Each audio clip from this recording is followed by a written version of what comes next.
علیکم، کیسے ہیں آپ سب؟ امید کرتی ہوں آپ سب ٹھیک ہوں گے۔ بسم اللہ الرحمن الرحیم۔ دامن بیگی تیرے عشق میں کس نمبر 14۔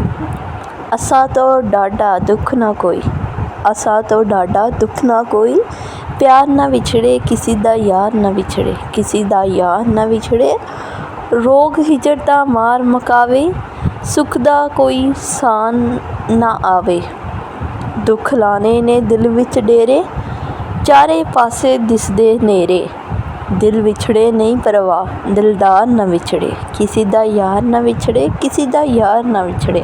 کرم شاہ خون میں لت پت کبیر شاہ کو اٹھائے باہر بھاگا تھا، جبکہ وردہ کو اسٹریچر پر ڈال کر باہر لایا گیا تھا۔ آرمی ہیلی کاپٹر حادثے کی جگہ پہنچ چکا تھا۔ دو اسٹریچر آمنے سامنے رکھے گئے تھے، ایک پر کبیر شاہ پڑا تھا تو دوسرے پر وردہ۔ دونوں کی سانسیں رک رہی تھی۔ ہیلی کاپٹر نے اڑان بھری تھی، کرم شاہ ان کے ساتھ تھا، باقی علاقہ فورسز نے کلیئر کرنا تھا۔ کرم شاہ کبیر شاہ کا خون آلود ہاتھ پکڑ کر ہونٹوں سے لگاتا زاروں قطار رو رہا تھا۔ مصنوعی سانسیں دی جا رہی تھی۔ دو عشق میں بھیگے راہی منزل کی طرف رواں دواں تھے۔ آپ کو اللہ کا واسطہ بھائی جی، مجھے اکیلا چھوڑ کر نہ جانا، مجھے اپنے سے جدا نہ کرنا، میں مر جاؤں گا بھائی جی۔ وردہ آنکھیں کھول کر دیکھو نا میرے بھائی جی کو۔ وردہ وہ کبھی ایک کو چھوتا تو کبھی دوسرے کو، وہ بھی پاگل تو ہو رہا تھا۔ جب ہیلی کاپٹر نے لینڈ کیا، دونوں کو اتار کر آپریشن تھیٹر منتقل کر دیا گیا۔ ایک طرف ایک کا آپریشن چل رہا تھا تو دوسری طرف وردہ کے دل کو دبا دبا کر پمپ کیا جا رہا تھا، لیکن وہ دونوں کے ساتھ ہی جانا چاہتے تھے۔ لیزا، میرے کبیر بھائی، میرے سر کو مار دیا۔ حارث کسی پاگل شخص کی طرح دیوار سے ٹکرے مار رہا تھا۔ میں زندہ نہیں رہ پاؤں گا، میرے محسن کو مار دیا۔ لیزا نے جلدی سے سارا سامان پیک کیا تھا۔ پہلی فلائٹ سے وہ پاکستان آ رہے تھے۔ سرمد آغا کی موت کی خبر نہیں تھی لیزا کو۔ ایئرپورٹ پہنچ کر انہیں 4 گھنٹے بعد کی فلائٹ مل گئی تھی۔ حارث تو بن آب مچھلی کی طرح تڑپ رہا تھا، وہ رو رو کر ہلکان ہو چکا تھا۔ امیگریشن کروانے کے بعد وہ لوگ لاؤنج میں آ بیٹھے تھے۔ حارث پھوٹ کر رو پڑا تھا۔ بہت محبت کرتے ہو اپنے باس سے لیزا، وہ شخص محسن ہے میرا، میں آج زندہ بھی اس کی وجہ سے ہوں، اس مقام پر انہی کی وجہ سے ہوں۔ میرا بس چلے تو میں اپنی سانسیں دے کر کبیر سر کی زندگی خرید لوں۔ وہ پھر سے رونے لگا تھا۔ میں بھی ڈیڈ سے بہت زیادہ محبت کرتی ہوں مام تو میں نے دیکھی بھی نہیں، اور ڈیڈ نے تو معلوم ہی نہیں ہونے دیا کہ وہ کیا کرتے ہیں۔ میں ڈیڈ کو لے کر دور چلی جاؤں گی، کینیڈا شفٹ ہو جائیں گے ہم، کبھی واپس نہیں آئیں گے، بس کوشش کرنا ان کو کم از کم سزا ہو۔ حارث نے نظر اٹھا کر لیزا کو دیکھا، وہ رو رہی تھی۔ پچھتا رہی ہو ہماری مدد کر کے؟ نہیں، میں بس ڈیڈ سے زیادہ دیر دور نہیں رہ سکتی نا، اس لیے۔ اور پھر وہ پھوٹ کر رو دی تھی۔ کاش ڈیڈ ایسا نہ کرتے۔ وہ حارث کے کندھے پر سر رکھے شدت سے رو دی تھی۔ لیزا، اگر تمہارے ڈیڈ کو موت کی سزا ہو گئی تو ایسا نہ کہو حارث، لیزا نہیں رہ سکتی ڈیڈ کے بغیر۔ وہ شدید رو رہی تھی جب حارث نے اسے ساتھ لگا لیا تھا۔ پھر فلائٹ اناؤنس ہوئی تو وہ جہاز کی طرف چل دیے۔ دونوں میں کوئی ایک بھی ہار ماننے کو تیار نہیں تھا۔ وردہ کے دل نے تو مان لیا تھا کہ کبیر شاہ مر گیا ہے۔ انجیکشن اور ڈرپس لگا کر بھی حرکت نہیں ہو رہی تھی۔ کبیر شاہ کے دل کے پاس گولی لگی تھی۔ موت کے چانسز 98% تھے۔ بہت مشکل آپریشن تھا اور ڈاکٹر دونوں کی جان بچانے کے لیے ایڑی چوٹی کا زور لگا رہے تھے۔ جب کبیر شاہ کی گولی نکالی گئی اور وردہ کو بجلی کا پہلا جھٹکا لگایا گیا، وردہ بیڈ پر اچھلی تھی۔ پھر دوسرا جھٹکا اور پھر تیسرا جھٹکا۔ جب وردہ نے ایک زور کا سانس لیا تھا، ڈاکٹر نے جلدی سے ہاتھ سے پمپ کیا تھا۔ دل جو حرکت کر رہا تھا، شکر الحمدللہ۔ کرم شاہ نے ہسپتال کی دیوار کے ساتھ سر لگا لیا تھا۔ ابھی کچھ دیر تک اسے 2 لاشیں مل جانی تھیں۔ وہ کیسے لے کر جائے گا 2 لاشوں کو گھر؟ وہ کیسے جیے گا اب؟ وہ دیوار سے ٹکرے مارتا دہاڑے مار کر رو رہا تھا۔ لیزا حارث کے ساتھ ہی ہاسپٹل آئی تھی۔ وہ دوانہ وار بھاگتا اوپر آیا تھا جہاں کرم شاہ دیوار کے ساتھ ٹکرے مار کر رو رہا تھا۔ میرے کبیر سر کہتا وہ بھاگتا ہوا کرم شاہ کے گلے سے لگا تھا، اور پھر وہ اس قدر شدید رو رہے تھے کہ ڈاکٹر نے خود آ کر حوصلہ دیا تھا۔ بھابھی کہاں ہے؟ اندر۔ کیوں؟ وہ پاگل بھائی جی کے عشق میں بھیگ چکی ہے، اسے کہاں گوارا ہے بھائی جی کے بغیر رہنا؟ کیا مطلب؟ سانس نہیں آ رہی، دل کام نہیں کر رہا؟ ڈاکٹر शॉक्स लगा रहे हैं और मेरे सर वो भी ठीक नहीं है। इतना कहना था कि करम शाह ने शिद्दत से रोना शुरू कर दिया था। ये क्या हो गया हारिस, ये क्या हो गया? वो फुट फुट कर रो दिया था। एक तवील जानलेवा इंतज़ार के बाद डॉक्टर ने आकर कहा था, ऑपरेशन कामयाब रहा, सर को अंडर ऑब्जर्वेशन रखा जाएगा, वो 2 दिन बहुत ज़रूरी हैं। और मेरी भाभी वो अब खतरे से बाहर है, मुबारक हो। ये अल्फाज सुनना था कि वो दोनों वहीं फर्श पर सजदा रेस रोते चले गए थे। लीज़ा अभी भी वहीं मौजूद थी। अगली पूरी रात गुजर गई थी। वो तीनों वहीं थे जब करम शाह ने कहा, लीज़ा आप घर जाओ, हारिस जाओ छोड़ कर आओ, क्योंकि बॉडी घर पहुंच चुकी है। बॉडी? लीज़ा ने शौक से कहा, आपके पापा की बॉडी लीज़ा, वो इस सारे मामले में जहां बाग हो चुके हैं।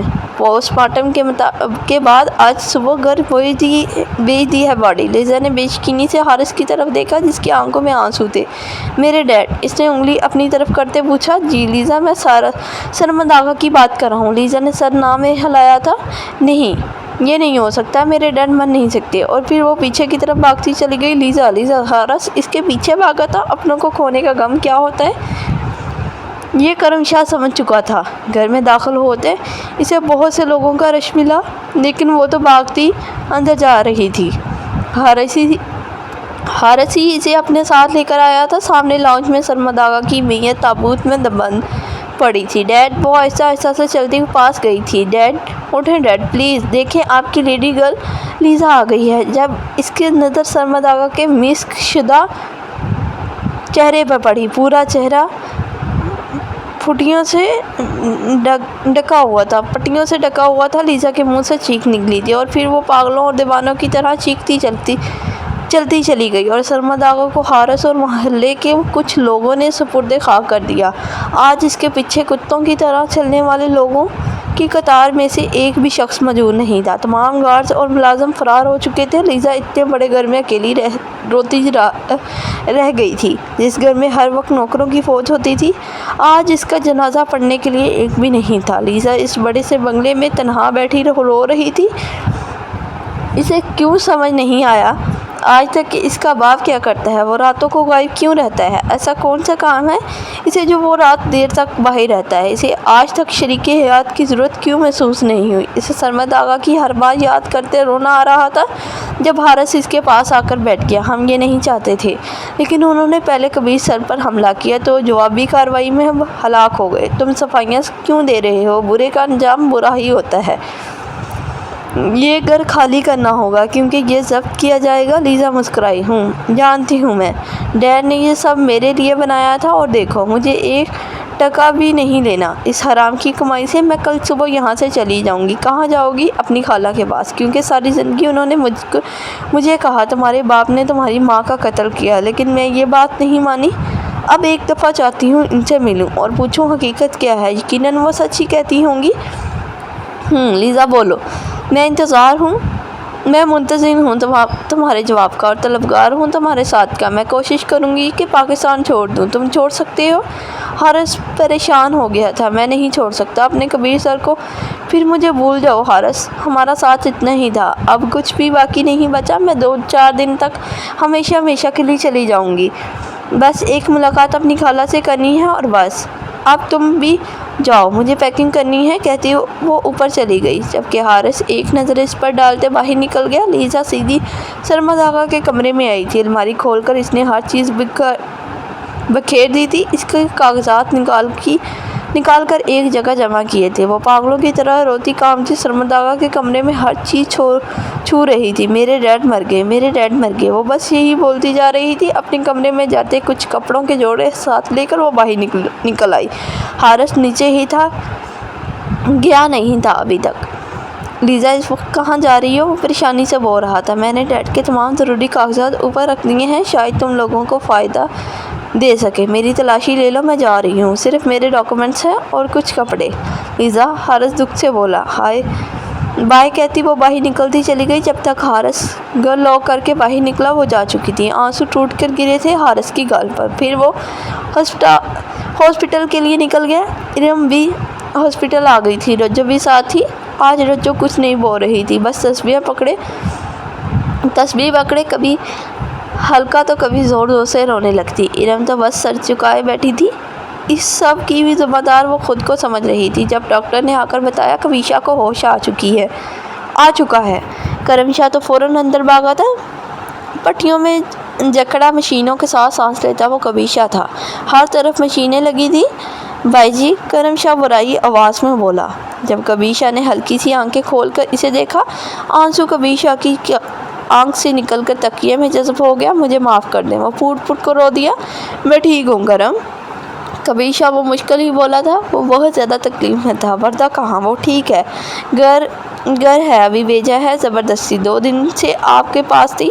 سچ اچھا کیا، پریشان ہوگی۔ کبیشہ کی بات پر کرم شاہ نے بڑی مشکل اپنے آنسو روکے تھے۔ اب کیا بتاتا، پریشان نہیں ہے، بالکل مر رہی ہے، کبیشہ کے بغیر سانس نہیں لے پا رہی، مصنوعی سانسیں دے رہے ہیں ابھی تک۔ کچھ دیر پہلے ہوش آیا تھا۔ وہ ہوش میں آتے ہی کبیر چلانا شروع ہو گئی تھی کہ ڈاکٹر کو اس سے دوبارہ انجیکشن لگانا پڑا تھا۔ آپ آرام کریں، میں ادھر ہی ہوں، کرم شاہ کہتا باہر نکل گیا تھا۔ ارم کی طرف آنکھ اٹھا کر بھی نہیں دیکھا تھا۔ اسے بہت غصہ تھا ارم پر۔ اگر وہ وردہ کو باہر لے کر نہ جاتی تو آج یہ سب کچھ نہ ہوا ہوتا۔ آج اس کے بھائی جی اتنی تکلیف میں نہ ہوتے۔ سرمنداغا کو اتنی آسان موت نہیں دی جا سکتی تھی۔ اسے بہت سارے راز بتانے تھے جو اس کے ساتھ ہی دفن ہو چکے تھے۔ گھر جاؤ، غصے سے کہتا وہ دور جا بیٹھا تھا جب ارم اٹھ کر اس کے پاس بیٹھ گئی۔ دونوں ہاتھ جوڑ کر وہ روتی چلی گئی۔ مجھے معاف کر دیں پلیز، میں صرف انہیں تھوڑی دیر فریش کرنے کے لیے ساتھ لے کر گئی تھی، میرا یقین کریں۔ اس طرح سے ارم کے جڑے ہاتھ دیکھ کر وہ بس خاموش رہا تھا۔ پھر کچھ سوچتے وہ ارم کو ساتھ لگا گیا تھا۔ کرم شاہ کا کندھا ملتے وہ پھوٹ پھوٹ کر رو رہی تھی۔ اچھا اب بس کرو، تمہارا کوئی قصور نہیں، ہمارے نصیب میں یہ لکھا تھا۔ چپ کرو، بھابھی سے ملنے کی اجازت نہیں ہے، یہاں بیٹھنا فضول ہے، جاؤ گھر۔ آپ میرے سے اب ناراض نہیں ہیں؟ وہ معصومیت سے بولی تو کرم شاہ ہلکا سا مسکرا دیا۔ نہیں، میں نہیں ہوں ناراض۔ یہ کہتے وہ لب ارم کے ماتھے پر رکھ گیا تھا۔ یہ پہلا لمس تھا جو محرم کے ماتھے پر اس نے چھوڑا تھا۔ ارم تو شرمائی گئی تھی۔ چلو جاؤ گھر، میں یہی ہوں۔ اچھا کہتی وہ باہر کی طرف بڑھ گئی تھی جبکہ گارڈز اس کے ساتھ ہی تھے، رجو بھی ساتھ ہی تھی۔ پلیز مجھے آپ سے یہ مشورہ چاہیے کہ آپ اگلا ناول کون سا پسند کریں گے، آپ ضرور کمنٹ کیجیے گا تاکہ میں وہی اپلوڈ کر سکوں، کوشش کر سکوں اس ناول کی۔ Thank you. سراج درانی کی تواضع کی جا رہی تھی۔ اسی کے بتانے پر جگہ جگہ چھاپے مارے جا رہے تھے۔ بچیوں کی بڑی تعداد اسمگلنگ سے بچائی گئی تھی۔ نشہ آور ادویات بنانے والی فیکٹریوں پر چھاپا مار کر اسے مسمار کر دیا گیا تھا۔ 2 نمبر ادویات بنانے والی فیکٹریوں کی بڑی تعداد پکڑی گئی تھی جس کی سربراہی سراج درانی کے ساتھ ساتھ جو لوگ کر رہے تھے پکڑے جا رہے تھے۔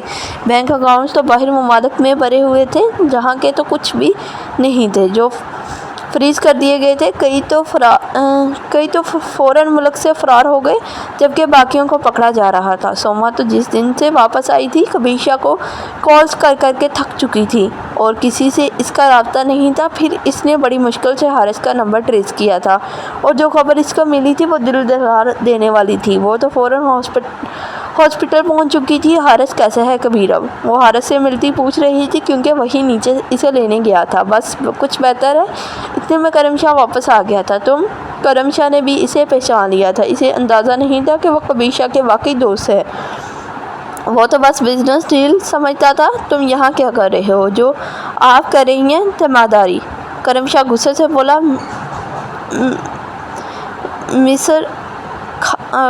مسٹر کھا کر کون تیمارداری کرتا ہے؟ یہ بھائی ہے کبیر سر کے، حارث نے بتایا تو سوما نے حیرانگی سے دیکھا۔ وہ اتنی معصوم نہیں تھی کہ کبیشہ کا کھیل سمجھ نہ آ سکتی، لیکن فی الحال وہ کسی لڑائی کے لیے نہیں آئی تھی تو وہ سب کچھ اگنور کرتی اندر کبیشہ کو دیکھنے چلی گئی۔ کیسے ہو کبیر؟ وہ پاس آتے بولی۔ کبیشہ ہلکا سا مسکرا دیا۔ ٹھیک ہوں۔ سوما تو اس کی حالت دیکھ کر رو پڑی تھی۔ جب کبیشہ نے ہاتھ اٹھا کر اسے چپ کروایا۔ میں ٹھیک ہوں سوما، پریشان نہیں ہوں۔ اپنے آنسو صاف کرتی وہ وہیں اس کے پاس بیٹھ گئی تھی۔ کبیشہ کافی بہتر تھا، کھانا پینا بھی شروع کر دیا تھا، لیکن ہر روز کی طرح اس کا ایک سوال وردہ کہاں ہے؟ کیوں نہیں آ رہی مجھ سے ملنے؟ اسے بتاؤ نا جا کر، میں یاد کر رہا ہوں کیوں مجھے تڑپا رہی ہے۔ بھائی جی ڈاکٹر نے آپ کا پاؤں بھی زمین پر رکھنے سے منع کیا اور آپ ہیں کہ مانتے ہی نہیں۔ کرم شاہ نے بات بدلنا چاہی۔ پچھلے पिछले 10 दिन से वो यही तो कर रहा था। अब तो कुछ दिन तक इसकी छुट्टी भी हो जानी थी। 10 दिन में जिस कदर मुमकिन था सफाया किया जा चुका था इंसान नमा हैवानों का, बाकी इनके कब्जे में थे, लिहाजा इनका फैसला भी हो जाना था। करम शाह मुझे बताओ कहाँ है वर्दा? भाई जी मैं डॉक्टर को बुलाता हूँ। रुको करम शाह जाता जाता रुका, कहाँ है वो? करम शाह वापस आकर बैठ गया था। क्या वो चली गई मुझे हमेशा हमेशा के लिए छोड़कर? मैं ज़हनी तौर पर तैयार हूँ, मुझे बताओ मुझे। भाई जी वो, हाँ बोलो क्या वो कहाँ है बताओ मुझे। वो ठीक नहीं है भाई जी। क्या हुआ है इसे? इन्हें जब आपको गोली लगी तो हार्ट अटैक हो गया, बहुत सीरियस किस्म का। बहुत मुश्किलों से डॉक्टर्स ने जान बचाई है इनकी। तुम मुझे सच क्यों नहीं बताते? कैसी है वो, कहाँ है वो? भाई जी वो होश में आती है तो चीखती चलाती हैं। इनको यकीन हो चला है कि आप अब नहीं रहे। क्या मतलब? भाभी को फिट्स आ रहे हैं क्या? वर्दा को दौरे पड़ने शुरू हो चुके हैं। जी भाई जी, करम शाह ने दुख से कहा। नहीं ये नहीं हो सकता, वो भीगी आवाज़ में बोला। जब करम शाह ने इसे देखा वो रो रहा था। हाँ वो मजबूत शख्स SI का सीक्रेट एजेंट अपनी जान से प्यारी बीवी की हालत का सुनकर रो पड़ा था। इसे पता था वो सिर्फ और सिर्फ अपने छोटे साहब से मोहब्बत करती है, लेकिन इसके इश्क का अंदाज़ा तो इसे अब हो रहा था। वो जी नहीं सकती अपने छोटे साहब के बगैर। भाई जी आप चल नहीं सकते। करम ने कबीर शाह को ड्रेस उतारते देखकर कहा। वो जल्दी से कबीर शाह के हाथ पकड़ चुका था। मुझे जाना है करम, मुझे अपनी वर्दा के पास जाना है। वो अपने कबीर को देखकर ठीक हो जाएगी, मुझे यकीन है। आपकी बात ठीक है भाई जी, लेकिन आपको इजाज़त नहीं चलने की। मैं डॉक्टर से बात करता हूँ। नहीं मैं चल सकता हूँ। देखो वो बेड से लड़खड़ाते हुए उठने की कोशिश करने लगा, किसी बच्चे की तरह। करम शाह ने पकड़ने की कोशिश की। भाई जी प्लीज़ ऐसा ना करें। तो मैं समझ नहीं आ रही करम, मेरी जान तकलीफ़ में है, मुझे जाना है इसके पास। वो चलाया। आप गुस्सा ना करें प्लीज़, तबीयत ख़राब हो जाएगी। कबीर शाह बड़े बड़े सांस लेने लगा था। करम शाह तो फिर से रोने लगा था इसकी हालत देखकर। वो तकलीफ़ में है, मुझे जाना है इसके पास। वो बेड पर गिरता बस इतना ही बोल पाया था। भाई जी, करम शाह चिल्लाया। डॉक्टर बाहर की तरफ भागते वो चला रहा था। वर्दा की आंख खुली तो वह जल्दी से उठकर बैठी। कबीर मार दिया मेरे कबीर को मार दिया, गोली मार दी मेरे कबीर को, मैं नहीं मरने दूंगी। कबीर इसकी चीखें सुनकर नर्स फौरन अंदर दाखिल हुई। वर्दा को फिर से दौरा पड़ा था। मेरे कबीर को गोली मार दिया, वर्दा भी मर जाएगी। कबीर इसके चिल्लाने में इजाफा हो गया था। जब करम शाह अंदर दाखिल हुआ। तुमने मारा है कबीर को, तुमने गोली मारी। कबीर नर्स ने इंजेक्शन लगाने की कोशिश की। जब करम शाह ने मना कर दिया, वो वर्दा के पास आया और फिर आराम से बोला, वर्दा कबीर जिंदा है, लेकिन वो तो पागलों की तरह बस एक ही रग लाप रही थी। कबीर वर्दा करम शाह चिल्लाया तो वर्दा ने सर उठाकर इसे देखा। जिंदा है कबीर शाह, किसी ने नहीं मारा इन्हें। कबीर शाह जिंदा है। सर प्लीज़ ऐसे मत करें, इनकी हालत ठीक नहीं है, इन्हें कुछ भी समझ नहीं आ रहा। आहिस्ता वो इस बात को समझेगी। इनके दिमाग में सिर्फ वो ही सीन है जब सर को गोली लगी थी। वर्दा ने चीखना चिल्लाना बंद कर दिया था। वो हैरानगी से अब करम शाह को देख रही थी। कबीर को कुछ नहीं हुआ वर्दा, वो बिल्कुल ठीक है, आराम से। वर्दा के बालों को पीछे करते वो प्यार से समझा रहा था। जब वर्दा ने बोलना शुरू किया, मेरे कबीर। हाँ वर्दा मैं तुम्हारे कबीर, ठीक है। वो प्यार से बोला। मार दिया मेरे कबीर को, गोली मार दी मेरे कबीर को। कबीर वो फिर से कानों पर हाथ रखकर चिल्लाने लगी थी। जब मजबूरन नर्स को इंजेक्शन लगाना पड़ा।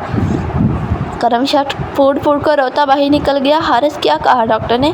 करम शाह ने ऊपर आते पूछा। टेंशन से ये हालत हुई है। मैम कैसी हैं? पागल हो गई हैं। वो फूट कर रोते हारिस के गले लग गया। ठीक हो जाएंगी इंशाल्लाह। इरम खाना लेकर हॉस्पिटल आई थी। करम शाह की आंखें लाल हो चुकी थी। इरम तो हर लम्हा ये सोचती थी कि काश वो इस दिन वर्दा को बाहर लेकर ना जाती तो आज ये सब कुछ नहीं होता। वर्दा के कमरे में दाखिल होते वो ज़ोर से रो पड़ी थी। आंसू की मिट्टी लकीरें और जर्द चेहरे के साथ वो होशो हवास से बेगाना अस्पताल के बिस्तर पर पड़ी थी। भाभी मुझे माफ़ कर दे। इरम वर्दा का हाथ पकड़कर होंठों से लगाती फूट कर रो दी थी। मैंने ये तो नहीं चाहा था, मुझे क्या पता था ऐसा हो जाएगा। आप उठे ना, देखें कबीर भाई ठीक है। ये क्या हालत बना लिया आपने? इरम ज़रा गुतार होते बस बोली जा रही थी। 2 महीने बाद करम शाह मैं चाहता हूँ कि तुम दोनों हवेली शिफ्ट हो जाओ। नहीं मैं ऐसा हरगिज़ नहीं करूँगा, मैं भी जाना नहीं चाहती। भाई जी भाभी को अकेले छोड़कर कैसे जाऊँ? बुढ़िया क्या पता इसे ठीक होने में कितना वक्त लगे। तो सारा काम रुका हुआ है, जाओ हवेली संभालो अपनी जिम्मेदारियों को।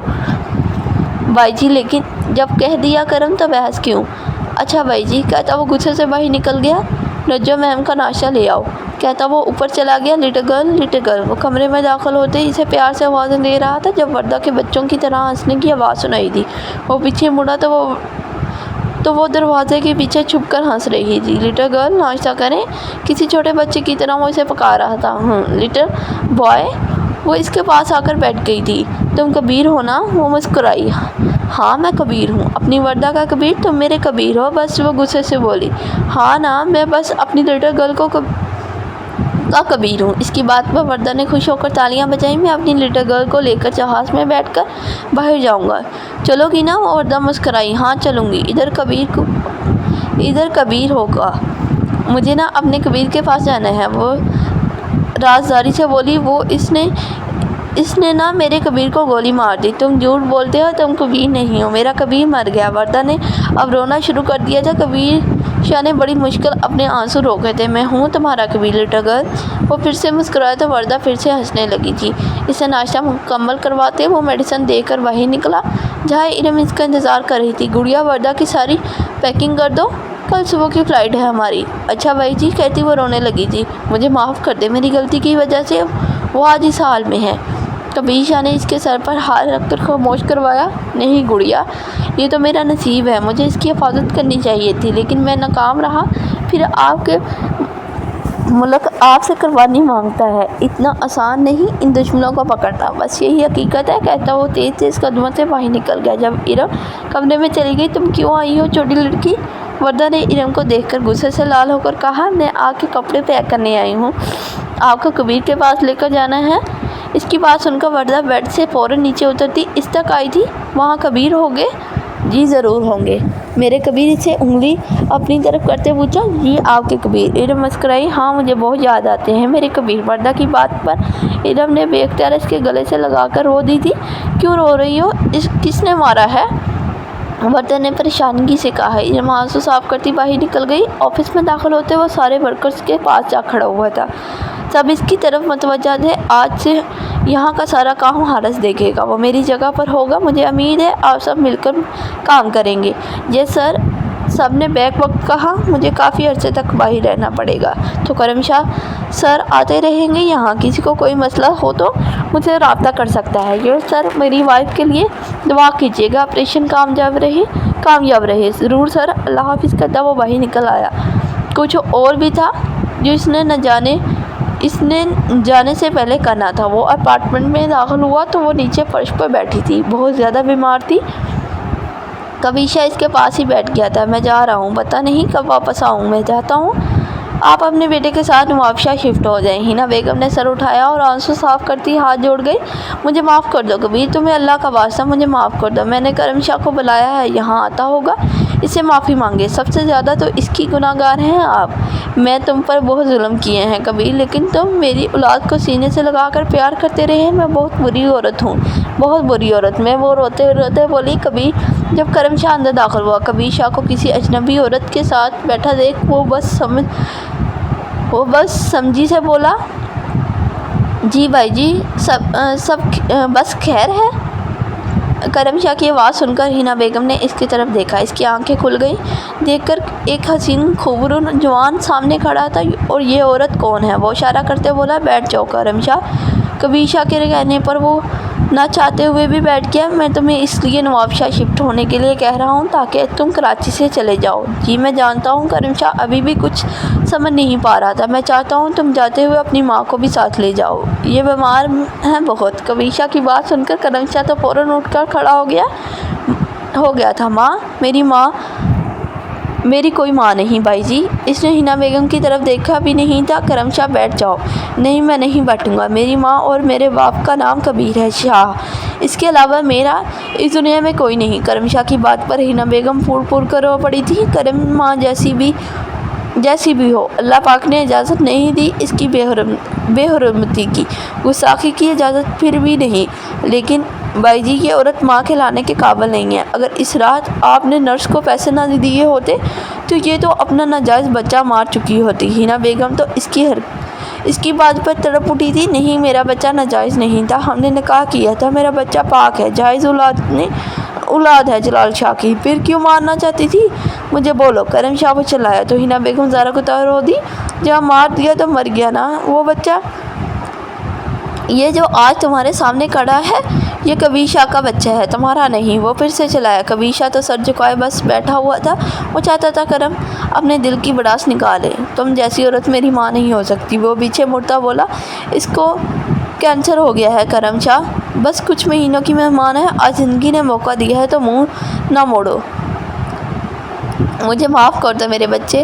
ہینا بیگم روتے ہوئے بولی، کرم شاہ واپس آؤ، تمہاری ماں ہے، پلیز۔ کرم شاہ نے کبیر شاہ کی طرف دیکھا جس نے اشارہ کیا کہ معاف کر دو، اسے اس کے کیے کی سزا مل چکی ہے۔ کرم شاہ نے مڑ کر دیکھا جہاں ہینا بیگم کمزوری سے بیمار کھڑی تھی، پھرنا چاہتے ہوئے بھی وہ اس کے گلے لگ گیا۔ مجھے معاف کر دو، مجھے معاف کر دو۔ ہینا بیگم کے منہ سے زارا کو ہوتے ہوئے بس یہی الفاظ نکل رہے تھے۔ کبیر شاہ ان دونوں کو چھوڑتا باہر نکل گیا تھا کیونکہ وہ اپنا کام مکمل کر چکا تھا۔ گھر آتے وہ ارم سے اپنی پیکنگ کرنے کا کہہ چکا تھا کیونکہ وہ جانتا تھا اب کرم شاہ نواب شاہ شفٹ ضرور ہو جائے گا۔ وردہ کی پیکنگ وہ کر چکی تھی۔ کرم شاہ اپنے کمرے میں موجود تھا۔ جب کرم شاہ اندر داخل ہوا، کبیر شاہ کی طرف دیکھتے وہ بنا کچھ بھی بولے بس اس کے گلے لگ کر رو دیا تھا۔ میں نہیں رہ سکتا آپ کے بغیر۔ کرم شاہ کبیر شاہ کا ہاتھ لبوں کو لگاتا بولا تھا، پاگلو، دور تھوڑی ہو رہے ہیں، بس اپنی ماں کی خدمت کر لو، جنت کما لو، انہیں دل سے معاف کر دو، بہت سزا کاٹ لی انہوں نے، میں کوشش کروں گا، کہتا وہ باہر نکل آیا۔ ارم وردہ کو ملتے باہر نکل گئی تھی۔ ارم، ان کا خیال رکھنا، بہت کم وقت ہے ان کے پاس، میں پورا خیال رکھوں گی، کہتی وہ گاڑی میں بیٹھ گئی۔ کبیر شاہ نے مسکرا کر الوداع کیا لیکن کرم شاہ کے باہر نکلتے ہی وہ اپنے آنسو روک نہیں سکا تھا۔ رات 3 بجے وہ وردہ کو ساتھ لے کر ایئرپورٹ کے لیے نکل گیا تھا۔ گھر اور بزنس حارث کے حوالے کر چکا تھا اور اسے یقین تھا کہ وہ اس کا خیال رکھے گا۔ ایئرپورٹ لاؤنج نے اس نے کرم شاہ کو کال کی تھی، وہ بس قریب ہی تھے، 2 گھنٹے بعد پہنچ جاتے حویلی، اپنا خیال رکھنا، کہتے وہ فون رکھ چکا تھا۔ فضل، وہ 2 گھنٹے بعد حویلی ہوں گے، ساری تیاری مکمل کر لو، کہتا وہ وردہ کے ساتھ امریکہ کے لیے اڑان بھر گیا۔ گاڑی حویلی کے اندر آ کر رکی تو ہینا بیگم نے باہر دیکھا، صبح کی تازگی میں ڈوبی شفاف حویلی۔ ارم کو تو یقین ہی نہیں آیا تھا اتنی بڑی حویلی دیکھ کر کہ اس کی قسمت اس پر اتنی مہربان ہے کہ اسے مالکن بنا دیا۔ سارے ملازمین لائن میں کھڑے تھے پھول لے کر، پھر ان کے باہر نکلتے ہی ان پر پھولوں کی بارش کر دی، پھولوں کی ہار پہنائے گئے اور اپنی مالکن کا شاندار استقبال کیا گیا۔ کرم شاہ نے ہینا بیگم کو ان کے کمرے میں چھوڑا جو وہ سیٹ کروا چکا تھا۔ جب وہ باہر نکلا تو ارم لاؤنج میں ہی بیٹھی تھی۔ یہاں کیوں بیٹھی ہو؟ کمرے میں جا کر آرام کرو، مجھے نہیں پتا کمرہ کون سا ہے۔ وہ اچھا، آؤ، کہتا وہ اسے لے کر اوپر چڑھ گیا۔ سامنے سے دائیں طرف کمرہ ہے میرا۔ وہ جیسے ہی دروازہ کھول کر اندر داخل ہوا تو وہ دونوں حیران رہ گئے۔ کمرہ گلاب کے پھولوں سے سجا ہوا تھا، سائڈ پر کینڈل جل رہی تھی۔ وہ تو پریشان ہی ہو گیا تھا جب فضل نے اسے فون کیا اور کہا، کیسا لگا سرپرائز؟ کیوں کیا یہ سب؟ بڑے صاحب کے حکم سے۔ کرم بغیر جواب دیے فون رکھ چکا تھا جب اسے حارث کے نمبر سے پیغام موصول ہوا، کرم، میں چاہتا ہوں اب تم ماضی بھول کر اپنی نئی زندگی کی شروعات کرو اور مجھے یقین ہے کہ تم میری یہ خواہش ضرور پوری کرو گے۔ کرم شاہ کبیر شاہ کا پیغام سنا تو مسکرا دیا، ہم رات سے شروع کریں گے، کیا خیالات ہے؟ جی، میں ابھی دوسرے کمرے میں چل کر آرام کر لیتے ہیں، وہ ارم کو ساتھ لگاتے ہوئے بولا۔